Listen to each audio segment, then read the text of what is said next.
राजनीतिक शक्ति स्थिर हो गई थी, लेकिन समाज के भीतर में एक नई लहर दौड़ रही थी। अतिरिक्त धन ने एक नए शक्तिशाली वर्ग को जन्म दिया, गृहपति। जबकि एक ओर धन और संपत्ति की बौछार थी, तो दूसरी ओर गरीबी थी। अब सभी को खेती करने की जरूरत नहीं थी। नए पेशे उभरे। शहरों में व्यापार और वाणिज्य फूली थी, जो दुनिया को जोड़ती थी। राजा अब केवल युद्ध से नहीं, बल्कि व्यापार और करों से भी अपनी शक्ति बढ़ाते थे। शहरी में ऊर्ध्वाधार भी बढ़ने लगी। समाज का एक नया रूप बन रहा था। राज्य की नीमा आम जनता पर एक भारी बोझ बनती जा रही थी। पारंपरिक क्षत्रिय और ब्राह्मण वर्ग के साथ गृहपति अब एक तीसरी शक्ति था। समाज में संपत्ति का बंटावाल बढ़ता ही जा रहा था, जो असंतोष को जन्म रहा था। जटिल और महंगे वैदिक अनुष्ठान अब और भी भव्य और जटिल होते जा रहे थे।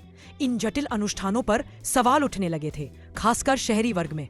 साधारण जनता इन जटिल रिवाजों से अलग होती जा रही थी। ज्ञान अब केवल कुछ विशेषज्ञों का संपतदान था, जो सभी के लिए नहीं था। नए विचार और दार्शनिक वाद विवादों का जन्म होने लगा था। ब्राह्मण वर्ग भी इस बदलाव को अपनाने के लिए बाधित था। जाति व्यवस्था और समानता जैसे विचारों को पल मिलते। पुरानी मूल्यों के बीज फूट जाने लगे, नए मार्ग बनते। राजाओं और जनता के बीच की खाई बढ़ती जा रही थी।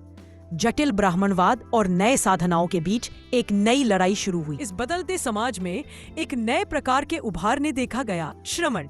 ये साधु अपने जीवन के दुखों और सवालों के जवाब थे। एक ऐसे ही राजकुमार सिद्धार्थ ने भौतिक सुखों को त्याग कर दिया। वह सत्य की खोज में अपना घर छोड़कर निकला गया।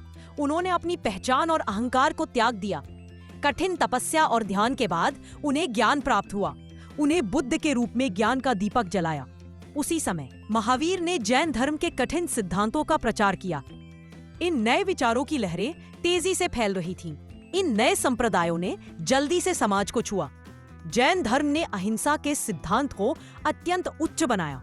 बौद्ध और जैन धर्म ने सरल और सीधे रास्ते प्रस्तुत किए। ये नए पेड़ तेजी से जड़ते हुए पुरानी वृक्षों को हिला दे रहे थे। राजाओं ने भी इन नए विचारों को संरक्षण दिया। विहार और मठंडों का निर्माण शुरू हुआ। धनी वर्ग और व्यापारियों ने इन नए मार्गों को मजबूत किया। स्तूप और मंदिरों का निर्माण धार्मिक और सांस्कृतिक केंद्र बन गए।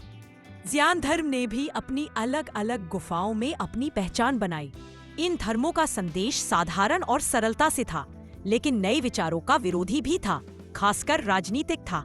ये मठन ज्ञान और कला के केंद्र बन गए। ये विचारों ने समाज के हर वर्ग को स्पर्श किया। लोकप्रिय और त्योहारों में अब नई कहानियां शामिल होने लगी।